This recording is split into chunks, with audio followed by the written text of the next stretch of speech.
Hi, Libra Sun and Rising. Welcome to your September 2024 Astro Update. It's Raina here. Well, this month is notable for a lot of significant transits, at least a few that I can think of.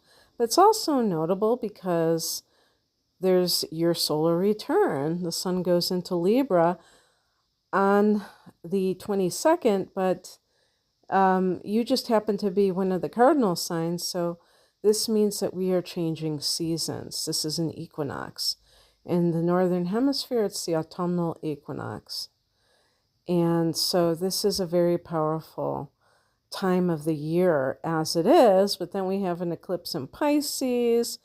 We have Pluto going back into Capricorn. We have a whole bunch of stuff going on. Starting with the first of the month. So as the month starts, the Sun is in Virgo, and that is your 12th house. So you may be feeling a little bit subdued, a little bit more into yourself and less extroverted. You might, in other words, you might crave solitude because the Sun is in the 12th house, and that's the Hermit's house. That's the last house in the zodiac. And therefore, it's like the end of a cycle. And that also deals with solitude, the 12th house. And so this is your hibernation period until you make your debut. Kind of universally for Libras, this would happen on September 22nd with the Sun entering your sign, but specifically with your birthday. It would be the degree of your Sun sign and what date that falls on. It won't always fall on the same date. If you're born on September 28th, it's not whatever that degree of your Sun sign is. It might be on the 27th this year or 29th. So anyway, and if you're listening for Libra ascendant, this will be what the degree of your ascendant is. See what degree, the Sun is going to be at on that date, the date of that degree, and you will see when the Sun enters a new cycle in that first house. So on the 1st, Pluto goes back into Capricorn, and that for you is the 4th house of home and family. And I know that there are a lot of people out there who have, a lot of Libra people, I should say, who have dealt with heavy family issues and also stemming from childhood as well. And this is going to be one last foray back into that 4th house. But this time, because it's a retrograde, it's going to go to 29 degrees. And, as I always say, this is a general reading. So I can't say for sure if this is going to actually happen in your particular chart. But to keep it simple, I just pretend everybody's the same. But that 4th house is about the past. And, this is one of the houses where when you have Pluto transiting it, you might go into psychotherapy. Maybe you already have. You might not currently be there, but you might have done it during the last 15 years at some point when Pluto went there, because it can really dive deep into the past. But when Pluto is retrograding, it's all about you. If you go to a therapist, they will say, well, what happened to you? Meaning, what did somebody else do to you? And of course, a therapist will do more than that, but I'm just saying that there might in some cases be an emphasis on what was done by other people to you.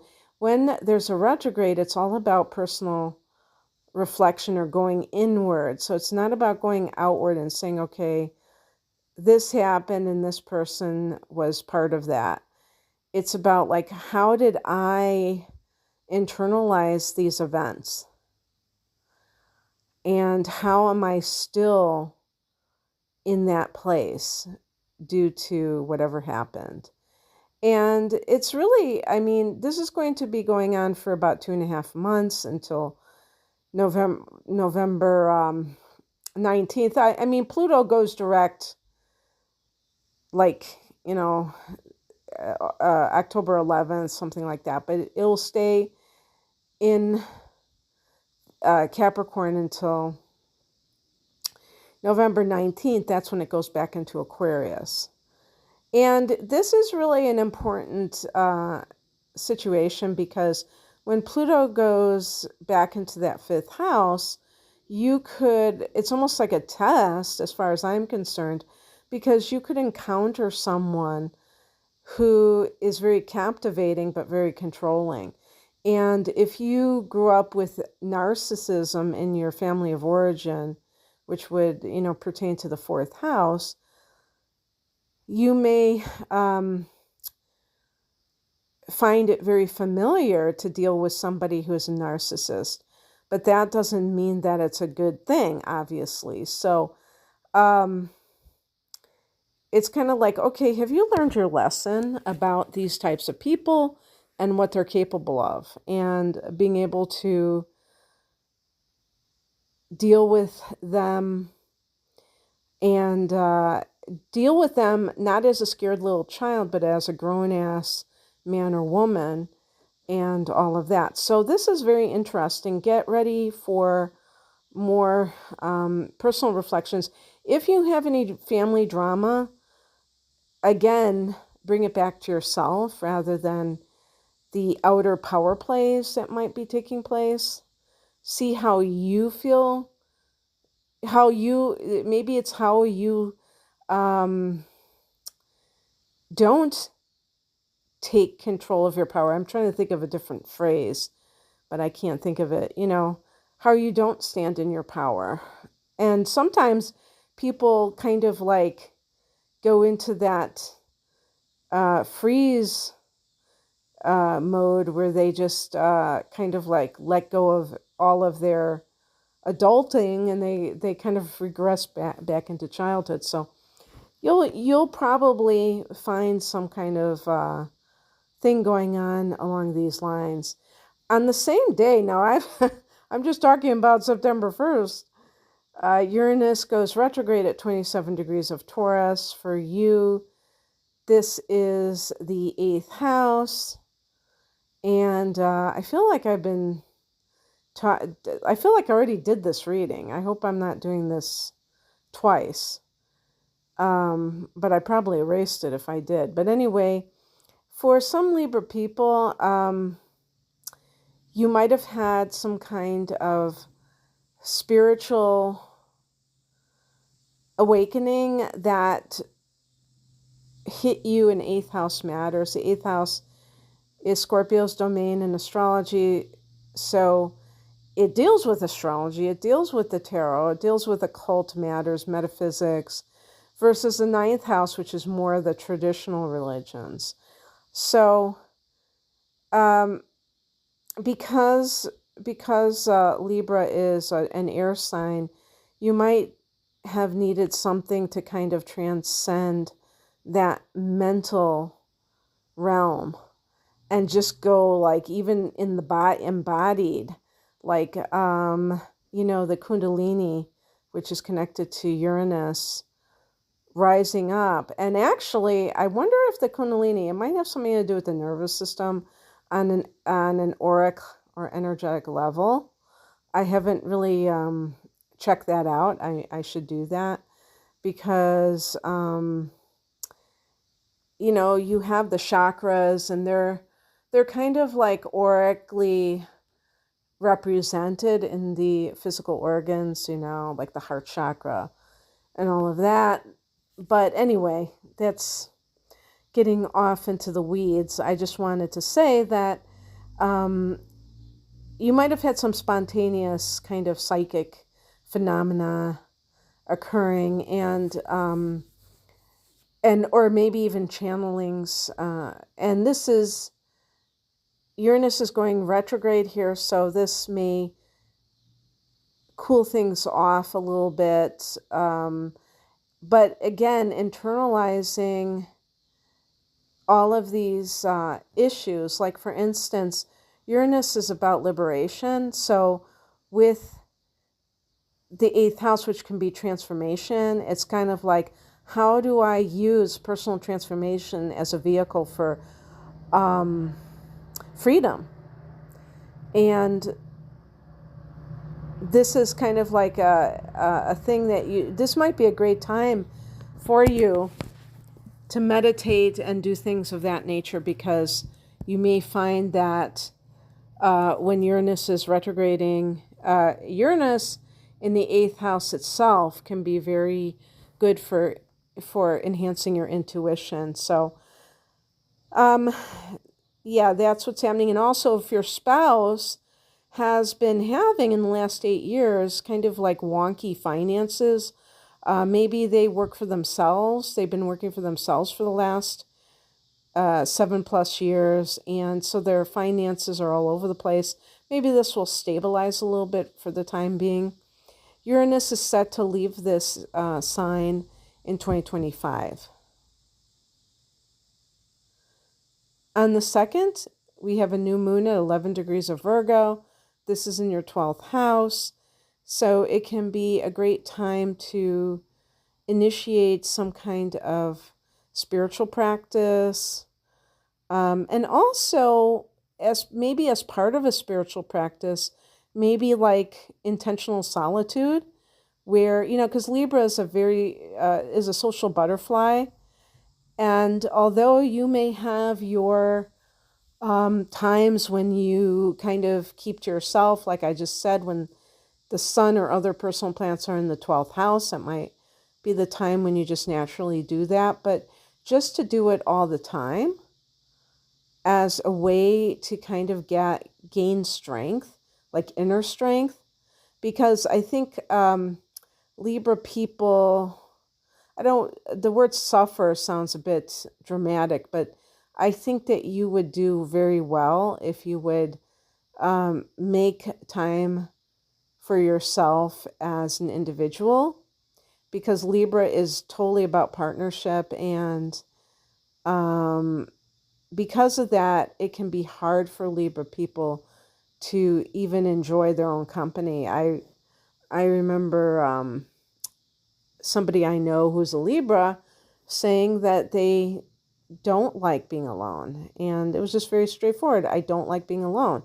Well, good luck with that, because first of all, I think that's insane. Just to let you know, and I don't even have any planets in the 12th house.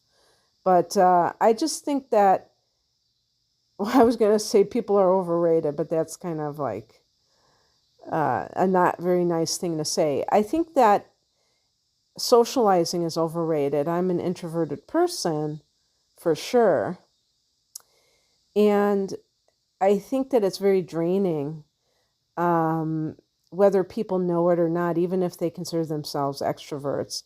And I think you can really, and I think for Libra too, is that there's a tendency to always seek other people's opinion about their life.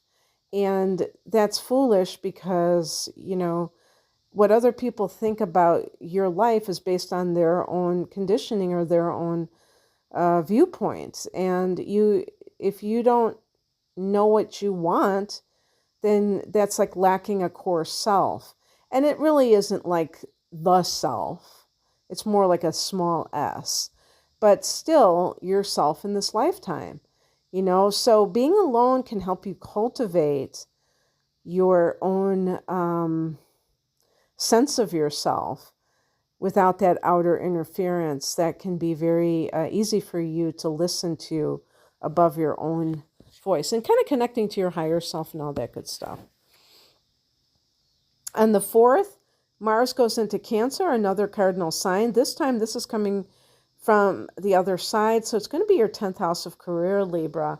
Now, this is actually good timing, because first of all, as you can tell, we're in Virgo season now. So for Mars to be in Cancer, you can see that Mars is falling behind. And the reason it's falling behind is that it is going to retrograde in Leo at the end of this year. So it's slowing down. Normally, it's because it's an inner planet, it transits very quickly. Not as quickly as Mercury, but quickly, like 6-week transits. So it's slowing down. It hasn't been in Cancer since March. Well, it entered in late March of 2023. So you can see that it is really taking its own sweet time to get back into Cancer. So this is your career sector. You can make a lot of inroads career-wise in the next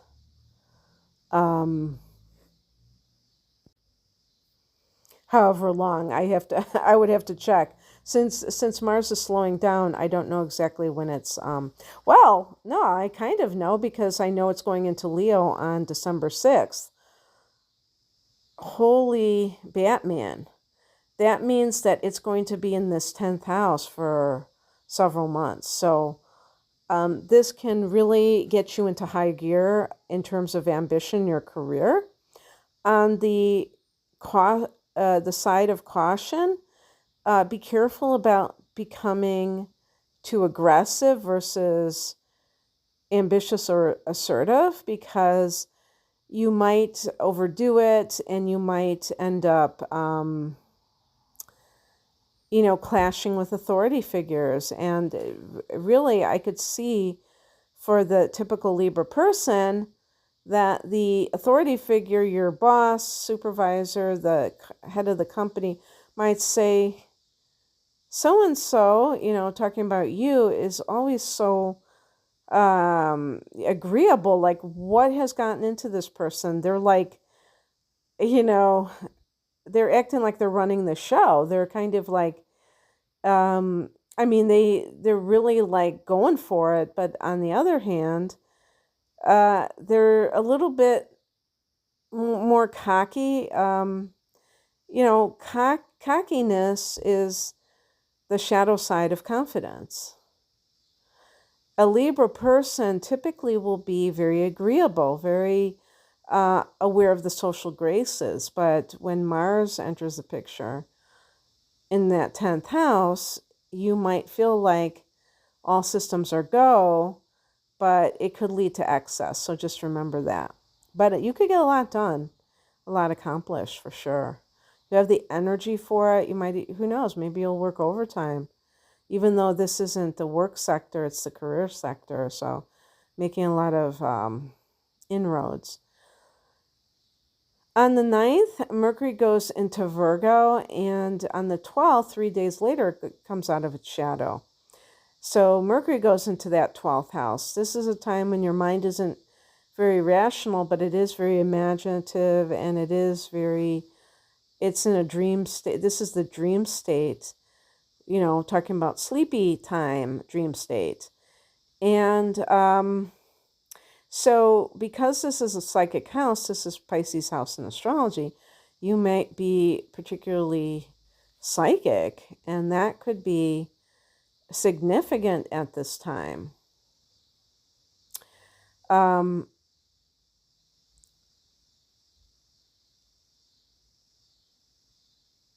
the 17th, we have a lunar eclipse at 25 degrees of Pisces. So for you, this is the 6th house of work. Ooh. So we got Mars in the 10th house of career, which can indicate conflict. I mean, it can indicate ambition, but it could indicate conflict. And we have a lunar eclipse at 25 degrees of Pisces. Now, this is a powerful full moon. This could be some sort of a promotion. When you have just like even a regular full moon in the 10th house, that could be like recognition, some sort of gain in your stature. And this is a lunar eclipse, so it's like 3 times that effect. But it is known too, something eclipsing out of your life. So it could be a job. But I cannot think, I don't believe that for anyone that this would actually be something where you would say after the fact and say, oh my God, I never saw that coming. It just might be that it's finally final. You know, maybe it's one of those situations where it was on again, off again, like you were getting laid off a lot and then you were getting rehired and all of that. And now it's like, okay. And you may even be the one initiating this. As a matter of fact, because I'm saying this ahead of time, if you're not listening in mid-September, I'm recording this in mid-August, where you have the ability to take the initiative if you feel called to do so, and you will have more control over the situation. But it's important to note that there are multiple possibilities for how this will play out. So, nobody should be taking my advice about just like quitting their job because they want to get ahead of the curve or whatever. Not that I think you would do so, but I just have to put it out there. You might actually feel it in August if you're listening in August. God, there was something I wanted to say that was kind of like illustrating something along these lines about somebody that I know. Actually, it was for another transit, but I'm not going to go back to that. But yeah, they can sometimes show up ahead of the actual date. On the 22nd, the sun goes into your sign, and on the same day, Venus goes into Scorpio. So that's the sign ahead of you, and the house ahead of you, which is the second house of earned income. Well, Venus rules this house, so this is very good for attracting money to you. So keep that in mind. This might be, the next few weeks might be very good for money. This can also be good for your self-esteem because Venus can be harmony or valuing something, and the second house can be self-worth. So you may feel more confident than normal. And this is your ruler, so of course it's very important for you as a whole. And on the 26th, Mercury goes into your sign. So Mercury leaves the 12th, comes into the 1st. This is great for self-promotion, be it interviewing for a job. If you want to go on a date, maybe you're meeting somebody online and then you go out and you start talking, or any kind of date that you have with someone where you're just getting to know each other and you're really communicating what you stand for and all of that good stuff. That could be what is going on. So yeah, there you have it, Libra. I hope that this resonated with you. If you would like a private reading, I have a reading that is especially, I think, valuable at this particular time of the year for Libra Sun and even Ascendants. It's my deep dive reading, which is a double reading. I offer these readings separately. Sometimes people just want one type of reading, but sometimes people would like both, but it's always nice to get a discount. So when you get them together, you do get a discount. So one of them is the natal chart interpretation, an hour of that, looking at your natal chart. So this is specifically for Libra rising. And if you're a Libra sun sign, I can find your rising sign by knowing your time of birth. So that's no problem. And then it's an hour of transits for the next 12 months. This is what I was talking about specifically with the timing, because around the time of a person's solar return, or when the sun is going into that first house, there can be that, new cycle, or there is a new cycle, and that can lead a person to want to kind of like see what is coming up, the themes of the upcoming year for them and what's going on. There's, this is going to be a time when the eclipses in Aries and Libra are ending. There will be one more eclipse in Aries in March of 2025, however. And yeah, and so how will these new sets of eclipses affect you? But specifically with the houses, not just a general kind of a reading. So that's called my deep dive. I have other types of readings as well. You can find out more information at the link below. Thanks for listening. Bye.